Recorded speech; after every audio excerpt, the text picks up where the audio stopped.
Hello friends, welcome back to my channel Learn Law Buddy LLB. Sorry for the delay in uploading the next class of BSA series, but now onwards the classes will be regular. So in previous video we studied section 8 and 24 in which we cover the topic of conspirators, that how things done by conspirators, accomplice, co-conspirators, etc. For the more detail you can visit the channel and watch the video for better understanding. So let's start with today's topic, which is part 5 of relevancy of facts. So first is the section 9. So section 9, when facts not otherwise relevant become relevant. अब Indian evidence और BSA में कोई change नहीं आया, सिर्फ और सिर्फ illustrations में चेंज आया, सिर्फ सिटीज के नेम में चेंज आया और कोई चेंज नहीं आया. ये सेम इंडियन एविडेंस एक्ट की तरह ही है. ये भी सेक्शन सिटी के नेम चेंज किए गए. इलस्ट्रेशन में कैलकाटा की जगह चेन्नई हो गया और लाहौर की जगह लद्दाख हो गया. अब सेक्शन 9 है जो बीएसए का, वो किससे डील करता है? रेलिवेंसी ऑफ फैक्ट्स जो कि केस से रेलिवेंट नहीं होते, ऑर्डिनरी टर्म्स में रेलिवेंट नहीं होते ये केस से. इसका मतलब क्या हो गया कि फैक्ट्स जो कि रेलिवेंट नहीं है, बाकी जो प्रोविजंस हैं एक्ट के अंदर उसमें रेलिवेंट नहीं है, वो फैक्ट्स सेक्शन 9 ऑफ बीएसए में क्या होगी? रेलिवेंट हो जाएंगी. अब देखें तो इंडियन एविडेंस एक्ट में जो रेलिवेंसी ऑफ फैक्ट्स का टॉपिक है वो किस में कवर होता है? सेक्शन 5 से 55 तक, और बीएसए में सेक्शन 3 से 50 तक. रेलिवेंसी ऑफ फैक्ट्स में पहला आता है रेलिवेंट फैक्ट्स, जो क्या होते हैं? एडमिसिबल होते हैं. दूसरा आता है इररेलिवेंट फैक्ट्स, जो कि इनएडमिसिबल होते हैं. अब इन दोनों के अलावा अदर देन दीज टू जो भी बाकी के फैक्ट्स होंगे वो किस में रेलिवेंट होंगे? वो सेक्शन 9 में रेलिवेंट होंगे. और इसे हम क्या कहते हैं? Residuary provision. जो ये फैक्ट्स होते हैं सेक्शन 9 के अंदर, ये रेलिवेंट कब होते हैं? दो कंडीशंस में. पहली होती है इनकंसिस्टेंट फैक्ट्स. अगर ये फैक्ट्स इनकंसिस्टेंट हैं किसी भी फैक्ट इन इशू या रेलिवेंट फैक्ट के, तो वो इस सेक्शन के अंडर क्या हो जाएंगे? रेलिवेंट बन जाएंगे. जैसे एग्जाम्पल, ए ने बी को मारा हेड इंजरी से. एक रोड से ए ने बी को उसके सर पर हिट किया और उससे उसके हेड इंजरी हो गई जिससे उसकी मौत हो गई. बट पोस्टमार्टम रिपोर्ट का रिजल्ट क्या आया कि जो डेथ है वो किससे कोज हुई? गन शॉट से. और जो बी है उसके हार्ट में से एक बुलेट मिली और हेड इंजरी कोई नहीं है पोस्टमार्टम रिपोर्ट में.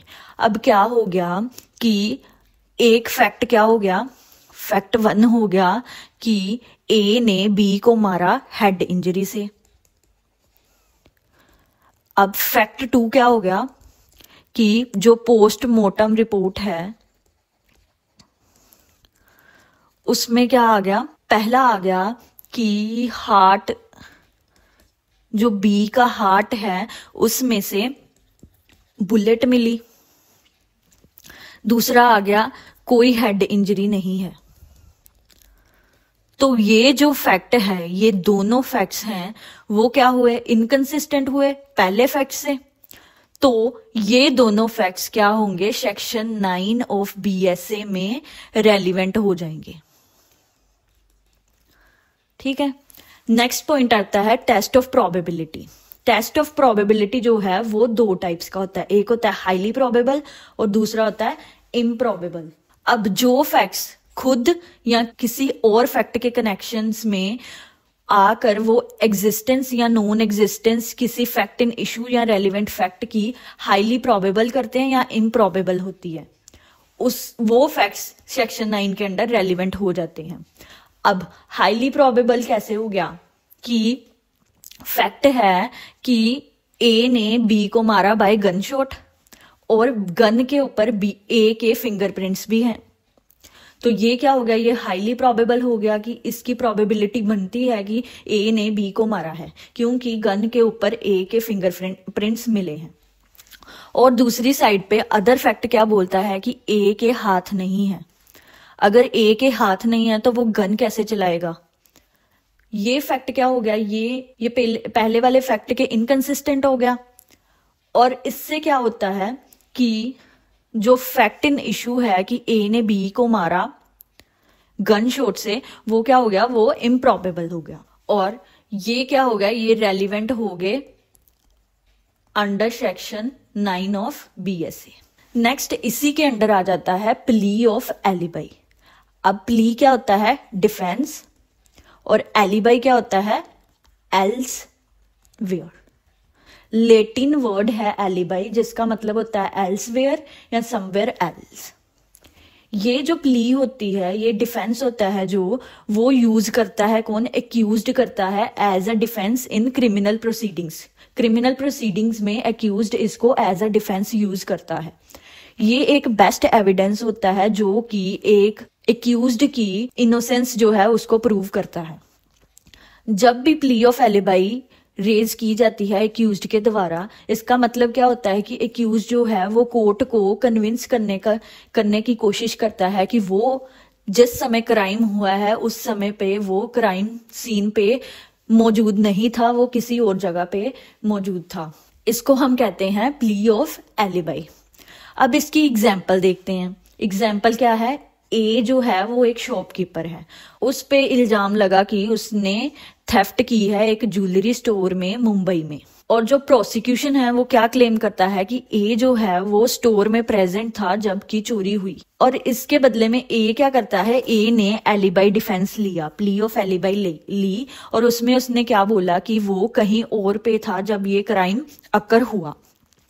ए ने अपना एविडेंस प्रेजेंट किया सपोर्ट करने के लिए, विटनेस को बुलाया, ए की नेबर थी बी ने टेस्टिफाई किया अपनी एविडेंस में कि उसने ए को उसकी शॉप पे देखा था पुणे में सेम डे जिस दिन चोरी हुई। बी को ये भी याद आया कि उसने कन्वर्जेशन भी की थी ए के साथ एक अपकमिंग फेस्टिवल जो कि उन्होंने ऑर्गेनाइज करना होगा या कुछ भी, उसके रिगार्डिंग उसने उससे बात भी की। ए ने अपनी ट्रेन टिकट सबमिट की कि उसने मुंबई से पुणे सेम डे ट्रेवल किया था।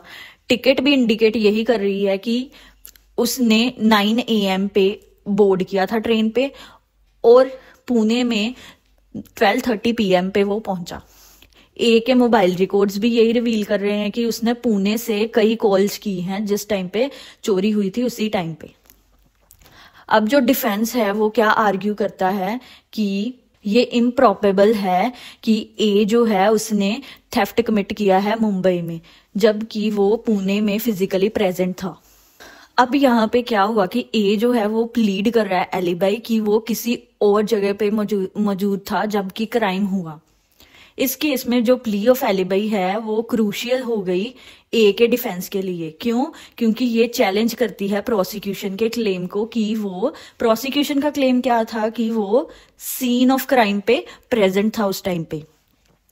अब कोर्ट क्या करेगी, एवेल्युएट करेगी एविडेंस को जो कि दोनों साइड ने प्रेजेंट किए हैं कि ए की जो एलिबाई है वो वैलिड है और ए एक्विट होगा इसके बेस पे या नहीं। तो जो प्ली ऑफ एलिबाई है वो क्या हो गई, यहाँ पे रेलिवेंट हो गई। अब इसी के अंडर ही जैसे कि ए जो था वो क्या था, एक्यूज्ड था, वो क्या एजर्ट कर रहा है कि वो उस जगह पे प्रेजेंट ही नहीं था जहां पे क्राइम हो रहा था। और प्रोसिक्यूशन क्या क्लेम कर रही थी कि वो ए जो है वो क्राइम सीन पे ही प्रेजेंट था। अब इसमें जो बर्डन ऑफ प्रूफ है वो किसके ऊपर होगा, ए के ऊपर होगा कि वो प्रूव करेगा कि वो क्राइम सीन पे प्रेजेंट नहीं था। अब ये बर्डन ऑफ प्रूफ का कंसेप्ट आ गया। ये कहां पे मेंशन है, सेक्शन 104 ऑफ भारतीय शिक्षा अधिनियम 2023 में। इंडियन एविडेंस एक्ट के 103 सेक्शन में बर्डन ऑफ प्रूफ गिवन था और भारतीय शिक्षा अधिनियम के सेक्शन 104 में। इसके अकॉर्डिंग क्या है कि जो बर्डन ऑफ प्रूफ है किसी भी फैक्ट, पर्टिकुलर फैक्ट के रिलेटेड, वो किस पर्सन पे रिलाई करता है जो कि कोर्ट को बिलीव दिलाना चाहता है उस फैक्ट की एग्जिस्टेंस की। मतलब क्या हुआ यहाँ पे, ए हो गया, ए ये प्रूव करना चाहता है, ये बिलीव दिलाना चाहता है कोर्ट को कि वो वहां पे प्रेजेंट ही नहीं था क्राइम सीन पे, तो ए के ऊपर बर्डन ऑफ प्रूफ आ जाता है। अब इसमें एक केस लो आता है, Gurpreet Singh versus state of Haryana. इस केस में क्या कहते हैं, दोनों पार्टीज थी जो डिसीज्ड और एपेलेंट, उन्होंने एक जॉइंट पिटीशन बनाई डिवोर्स लेने के लिए बाय म्यूचुअल कंसेंट। मतलब क्या हो गया, दोनों पार्टीज क्या हो गई, हस्बैंड और वाइफ, दोनों ही एक दूसरे के साथ रह रहे थे जब तक कि वाइफ की इसमें डेथ हो गई थी। वाइफ की डेथ के लास्ट ब्रीथ, उसकी लास्ट ब्रीथ तक जो दोनों हस्बैंड वाइफ है वो इकट्ठे रह रहे थे। अब एपेलेंट जो था वो ट्रायल पे आ गया, punishable offence for murder of his wife. Husband पे ट्रायल शुरू हो गया कि उसने अपनी वाइफ का मर्डर किया है। अब हाई कोर्ट ने क्या किया, रिजेक्ट कर दी कंटेंशंस और स्टेट किया कि यहाँ पे सफिशिएंट सर्कमस्टांशियल एविडेंस है रिकॉर्ड पे जो कि एक्यूज्ड के मर्डर के साथ कनेक्ट करते हैं, और उन्होंने एक्यूज्ड की प्ली ऑफ एलिबाई को डिसबिलीव कर दिया। केस जो है वो सुप्रीम कोर्ट के पास फर्दर प्रेजेंट किया गया। वहां पर बेंच ने क्या स्टेट किया कि जो एक्यूज्ड है उसने कोई रीजन या एक्सप्लेनेशन नहीं दी प्ली ऑफ एलिबाई के अलावा। अब जो टॉप कोर्ट है उसने फर्दर ये एनालाइज किया कि यहाँ पर एक सफिशिएंट एविडेंस ऑन रिकॉर्ड है जो कि कनेक्ट करता है कि एपेलेंट ने ब्रूटल किलिंग की है अपनी वाइफ की। तो जो अपील थी वो क्या हो गई, डिसमिस हो गई सुप्रीम कोर्ट के द्वारा। अब इस केस में क्या कहा गया कि जो हस्बैंड है उसने वाइफ का मर्डर किया, इसमें जो प्ली ऑफ एलिबाई है वो हाई कोर्ट और सुप्रीम कोर्ट दोनों ने ही क्या की, रिजेक्ट कर दी। नेक्स्ट आ गया हमारे पास section 10, facts tending to enable court to determine amount are relevant and suit for damages. अब यहाँ पे कोई चेंज नहीं है, सिर्फ हेडिंग का चेंज है, जहां पे इन सूट फॉर डैमेजेस जो है वो लास्ट में, एंड में प्लेस किया गया, बिगिनिंग में नहीं। इंडियन एविडेंस एक्ट में जो इन सूट्स फॉर डैमेजेस है वो वर्ड पहले आता था बिगिनिंग में, और बीएसए में वो लास्ट में आ गया इन सूट्स फॉर डैमेजेस। अब ये डैमेजेस के बारे में ये सेक्शन बात करता है। हमारे पास दो टर्म्स होती हैं, एक होता है डैमेज और दूसरा होता है डैमेजेस। डैमेज क्या होता है, कोई भी लॉस, कोई भी इंजरी और कोई भी हार्म हुआ है उसे हम कहते हैं डैमेज। और डैमेजेस क्या होते हैं, क्लेम, कंपनसेशन, उसको हम बोलते हैं डैमेजेस। और ये किस केसेस में होते हैं, ये सिविल केसेस में होते हैं। अब कोई भी डैमेज हुआ है उसकी डैमेजेस हमने क्लेम करने हैं तो हम कोर्ट के पास केस फाइल करते हैं उसके रिगार्डिंग, और हमें कोर्ट जो है वो डिटरमिन करती है कि हमें कितने अमाउंट ऑफ डैमेजेस मिलेंगे। जैसे एग्जाम्पल, किसी ने डेफामेशन का केस फाइल किया, सपोज ए ने डेफामेशन का केस फाइल किया कोर्ट में बी के खिलाफ। अब इसमें उसकी रेपुटेशन को हर्ट हुआ, ए की रेपुटेशन को हर्ट हुआ, उसने उसके लिए डैमेजेस क्लेम करने के लिए केस फाइल किया कोर्ट में।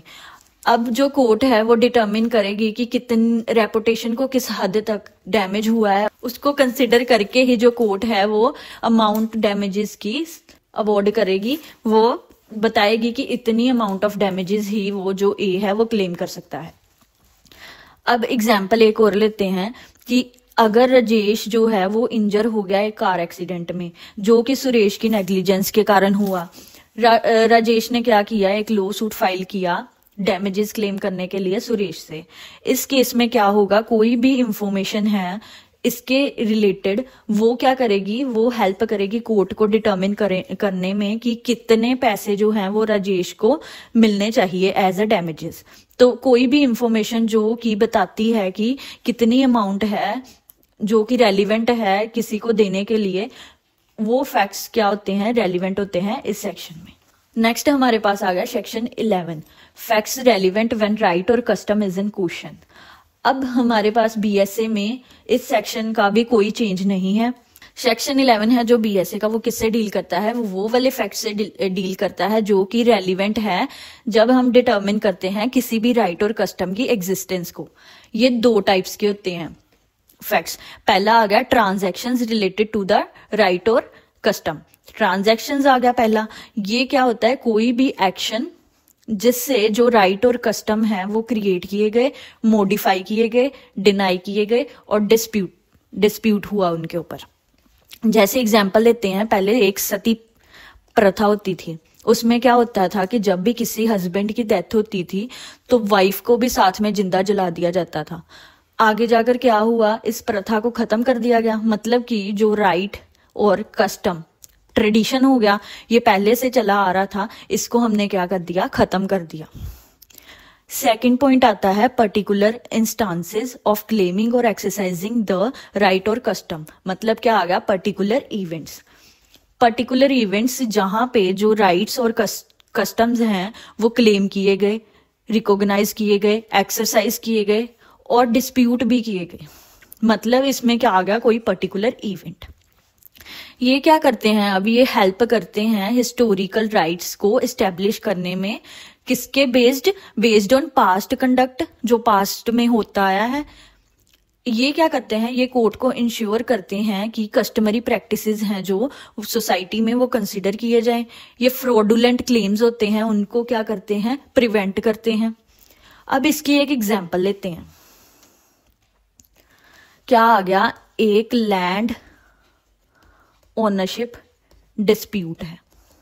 मतलब कि एक पीस ऑफ लैंड है ये, इसमें ए क्या कहता है कि इसकी ओनरशिप है और बी कहता है कि वो ओनर है इस प्रॉपर्टी का। अब इसमें क्या हो गया कि कोई भी ये जो पीस ऑफ लैंड है, कोई भी पास्ट डॉक्यूमेंट, कस्टम या ट्रांजैक्शन जो कि शो करती है कि ये प्रॉपर्टी का ओनरशिप उसके पास है या सेल है या डिनायल है, कुछ भी, वो डॉक्यूमेंट, कस्टम और ट्रांजैक्शन क्या हो जाएगा, रेलिवेंट हो जाएगा। सपोज इस केस में ए के पास रजिस्ट्री है इस लैंड की, तो उस डॉक्यूमेंट से क्या हो गया, ये प्रूव हो गया कि इस लैंड का ओनर ए है। तो इससे पता चल गया कि ए की ओनरशिप है इसके ऊपर। तो जो रजिस्ट्री ने प्रूव किया कि उस ए की ओनरशिप है, वो क्या हो जाएगा, वो रेलिवेंट हो जाएगा इसके under. Thank you for watching the video. If you like the video, then please like, comment, share the video and do subscribe the channel and click on the bell icon for the notification of more videos.